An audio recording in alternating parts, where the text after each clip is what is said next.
Hi, I'm Morgan Rabas. I have been in sales and sales leadership for almost 10 years, and I'm so excited to be talking today about how to turn around underperforming sales teams. So, my best career advice I've ever received is no one cares as much as you. And to me, that was very relevant to learn early on in my career for I think one of two reasons. One, never take it personal. And I think as someone, going through corporate or life, right, that's a hard lesson or can be a hard lesson to learn. But two, I also think it gave me perspective to take a step back and say, let me put myself in the other person's shoes and understand where they're coming from. And then how can I influence, right, their perspective, or even how can I get them to care a little bit more? Ooh. So that's great advice. No one cares as much as you. Who told you that early in your career, Morgan? Did you just figure that out, or was it one of your sales leaders or your parents? I think it was a combination. Like, one, I'll say, I think I had an epiphany early on, now looking back and something that was catastrophic at the time in my career. And I was devastated.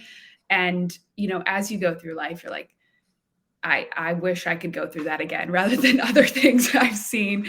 But I did have a sales leader in the past couple years who kind of reinforced that too, especially when you're talking to a customer. Right? It's like this is their last priority and it's my first priority. So how do I get them to be interested or just even care a little bit? Ooh. Yeah, that's so interesting, right? As salespeople, sales leaders, even, we think sometimes, well, of course it's important to them. Well, important is relative. There's a list of 100 things, and it's number 97, right above scrubbing the toilet and right below brushing their teeth. So, how do we get them to care a little more? So, how do we get them to care a little more, Morgan? Well, it's a great question. I think looking at your own life, to your point, when I look at, what really should be my top priority for the day is probably number five, right, on someone else's list or what I'm really, just depends on the day.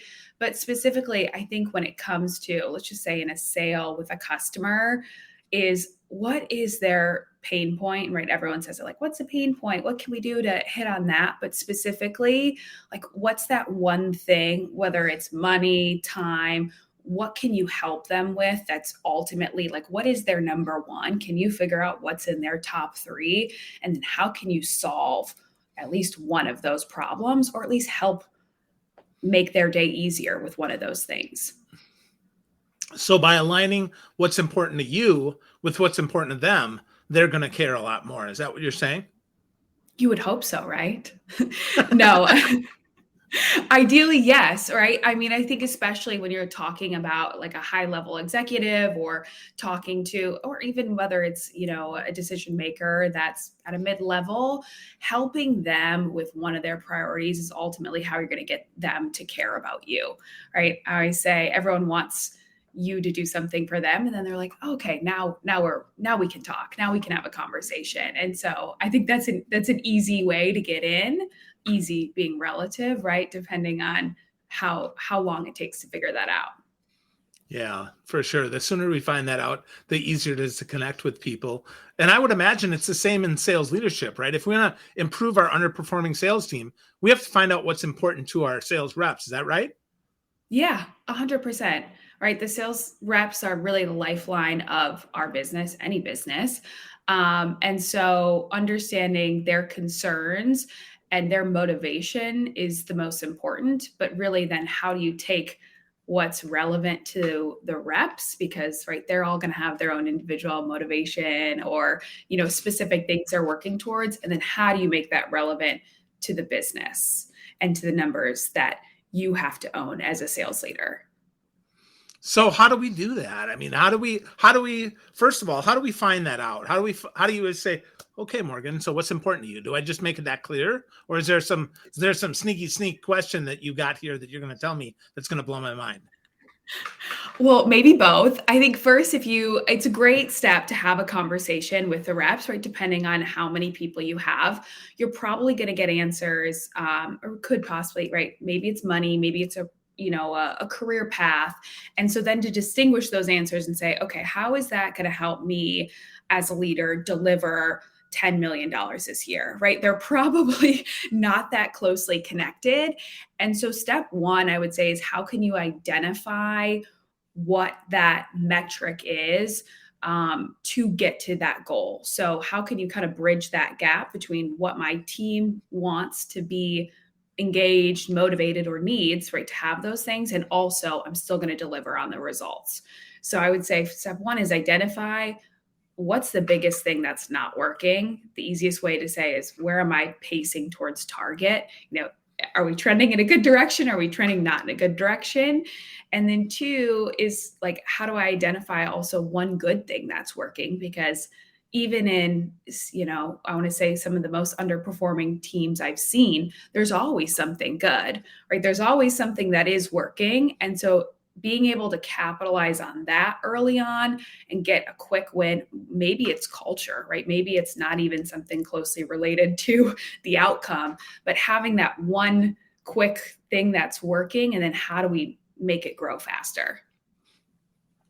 Wow, that's great. So I love focusing on the positives. I hate beating my team up and saying, "You Yeah. suck. Let's fix this." I mean, I don't think anybody likes to do that, do they? No, no one wants to do that. I don't want to do that. I always say, I don't want to get yelled at. I don't want to, unfortunately, sometimes, and maybe yelling at isn't the right word, but right, like there's always tough conversations to be had. But at the end of the day, we're here to do a job, and we're here to have fun while we do it, right? And that might be different for everyone, but I don't want to get, you know, beaten over the head again and again and again. Hey, you're not meeting your number. You're not meeting your number. You're not meeting your number. And a sales rep doesn't either. No one, sales is the toughest job, I would argue, in a lot of different professions. But, at the same time, it's already a personal battle internally every day, showing up and having to put yourself out there to get rejected. That, negative reinforcement is not it, in my opinion. So what can we find that one thing first, right? There's going to have to be changes along the way, and there's going to be things we're going to have to do differently, but communicating that to the rep and also giving them, here's what you're doing that works, helps. Absolutely. Absolutely. So with that, how do we even identify the underperformance? Is it as simple as the metrics, or is there more to underperformance? I would say it's two things. One is, what's the outcome? So generally, we're going to be measured on revenue performance. If it's an SDR lead generation team, right, it might be leads generated. So that's the easiest metric. I would say first, though, as a sales leader, we have to identify that those are reasonable expectations. And I think the hardest thing to identify, most of the time, they probably will be, but there's some times where, as a sales leader, you might have to say, these numbers might not be the most achievable for my team. And so, how can I present that business case and make it so that it is achievable to top leaders, right? So maybe that's, my senior vice president who gave me this number, or, a CRO that's like, hey, we need to grow 25% this year. And you're like, yes, let's do it. But let's do it and make sure that I have the resources to do it. Because otherwise, what happens is you're going to get the 25% growth as a sales leader, and you're going to be like, okay, but I maybe I can do it with these resources. But all of a sudden it's the trickle down effect, and your team's like, I can't make 150 calls in a day. Like, that's not reasonable. And that's kind of when those expectations then just start to go down and culture starts to dissipate. So first is, let's make sure that they're reasonable within the organization.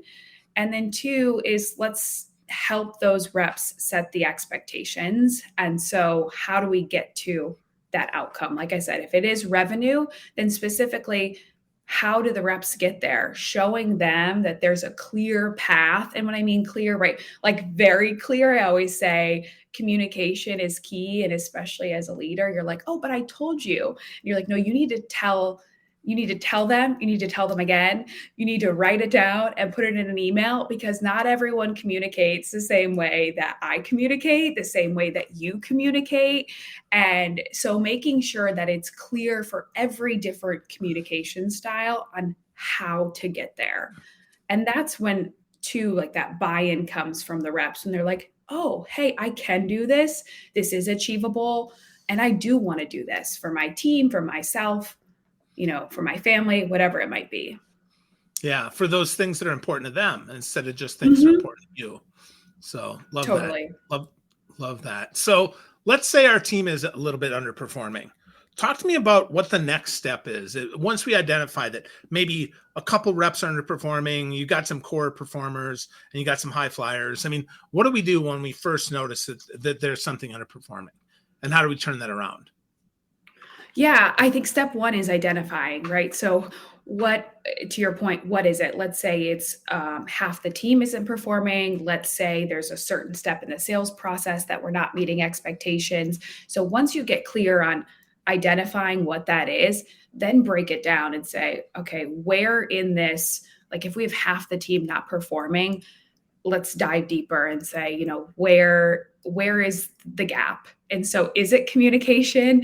Is it half the reps are like, I just don't think this is achievable, and I think only these people are doing it because they get 50 leads and I only get 30. It's identifying whatever that might be, and then as a leader to take a step back and say, okay, is that true? Right? Is there truth to this statement that they are just getting more leads or they are better sales reps? Even if it is true, right, to take that information and say, what am I going to do with this? And how can I do one thing to help improve that gap? So maybe it's making more realistic territories. Maybe it's, distributing leads more evenly, but even simpler, it's how do I have clear expectations for everyone on the team? So what are the inputs? I think the easiest thing to look at is KPIs and inputs, the two favorite words of every sales leader. Is what are those key metrics that we're doing today, and what's one thing I can do differently? Generally, probably increasing them, but maybe it's not. Maybe it's, being smarter about the conversations we're having and being more strategic with our targeting customers. Yeah. Or to your point, right, we can figure out which step maybe is falling behind and help either coach that or get some training from the SE team, right? From sales enablement. Is Yeah. that helpful too?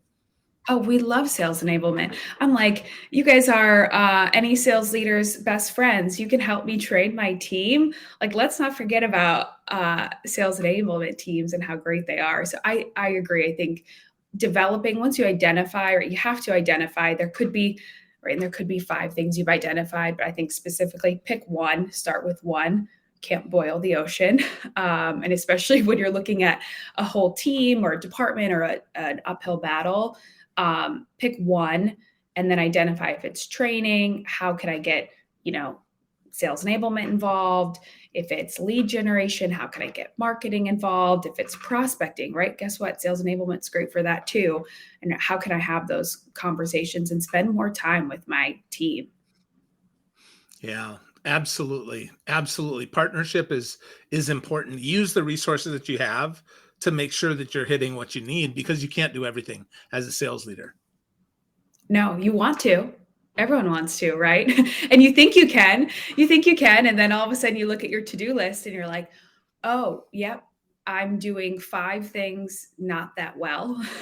And I could be doing one thing or 2 things really, really well. And those small impacts are going to make change faster than looking at all 5 at once, too. Yeah. Well, before we dive deep into turning around that underperforming team, we've covered some surface stuff. How do we prevent that though, Morgan? How do we stop a team from going down that hill? I mean, is it as simple as just identification, or are there some proactive things we can do ahead of time to make sure that they don't fall? Yeah, it's a great question. And I think it depends on the organization and where the team's at. I think the biggest indicator of it is the culture on that sales team, and having expectations or perceived expectations KPIs that make sense and that the team is bought into. If everyone on the team, even if the expectations are reasonable, and you have one or two people on the team who maybe start feeding a narrative that, like, oh, this isn't an achievable quota number, this is too much work to do, this doesn't make sense, that can catch on really quick, right? As with anything in life, right? Negativity runs. And so seeing that among a team can also drop motivation, kind of drop morale. And I would say, as soon as you see that one or two people have a conversation, address it as a team, and stop the spread as fast as you can. Because, like I said, sales is tough regardless, but there's a lot of times that they're relying on other reps. Obviously, it's a very individualized goal, but you're looking at, what are my team members doing? What are they doing that's working? What's this person doing? And so identifying that morale level on the team early on and monitoring it, I think, is a huge indicator that will stop that spread quickly. Yeah, figure out what's wrong fast and who's wrong fast so you can get on that and fix that. So with that, do you ever partner up, like your top performer with your lowest performer, and help them, or do you find that that's just trouble? Depends. I think it definitely works, but each sales rep has a different process too. And I've had the most or the best performing sales reps that are the most process oriented, let's call it type A, very detailed, by the books, and that works for them. And I've also had a top performer who's like, I'm process oriented and I know what works for me, but it's definitely not what the other person does. And so it has to make sense and be somewhat natural. But I would say, even as a leader, our job, to take a step back, is figure out what that one process or playbook looks like for your top performing rep or reps. And then how do you, as a leader, make it scalable to everyone else on the team, right? So it might be one specific thing that you can focus on, that you can, this is going to work for everyone, right? It might be how I'm cold calling, or the conversations I'm having, or we're getting to a certain point in the sales process and now's when I can talk about price, or waiting to talk about price until we're in this stage. So identifying as a leader what processes are scalable and relevant to the team kind of takes the pressure off of the reps, because the reps will help out and everyone wants to be supportive, but they've got a whole book of business. They've got a whole, pipeline they have to build themselves. And they're like, I don't want to do your job, right? Like, they're looking sometimes at a leader like, I don't want to be the one that has to do your job. You can figure this out. And so I think as a leader, it's important that you can own part of that process and spend time coaching, let's say, underperformers, or reps that aren't as high of achievers on those steps. Yeah. So we talked a little bit about SE. How much does SE help you when you're improving the underperforming team? A Sales lot. enablement. Yeah. Tell me more. I think it's critical. Depends on the organization. I've been at some organizations where it's really heavy involvement and some where it's just kind of starting out. But they are ultimately, if you have a good sales enablement group, they can help you develop talk tracks, coaching. They can look at, listen to calls with reps and really spend time with them and brainstorm on how to, overcome those hurdles. And I think that's where, like I said, as a leader, you only have so much time in a day. And so partnering with your resources of people that, one, are usually like trained coaches, teachers, people who are just super passionate about selling as well, like, use the resources to help you. And I think in terms of especially like documenting processes, like I said, talk tracks, or just things that you could probably do at midnight if you have the time to do it on top of your day, but utilizing other resources and other departments that can really help your team when you maybe can't be there with them one-on-one. Yeah. Good. So let's kind of wrap this up here as we we're talking about. underperformance, right? I could just have a couple more questions. But what about a leader that's underperforming? How do they pull themselves up? How do they ask for help? I mean, what are the steps that they need to do if they find that they're underperforming? Yeah, it's a great question. I think there's, a number of times that I've looked at and you're like, whoa, I'm halfway through the quarter and I'm not where I want to be. And the same steps that I said before that apply to a team apply to yourself and self reflection. So, one, identifying, are these reasonable and do I have it within my resources today to achieve these goals? Generally, the answer will probably be yes. So then take a step back and say, let's start with positive. What's working? Like, what is my team doing well? And that might be we have a great pipeline. And then the second piece is let's find one thing that's holding us back.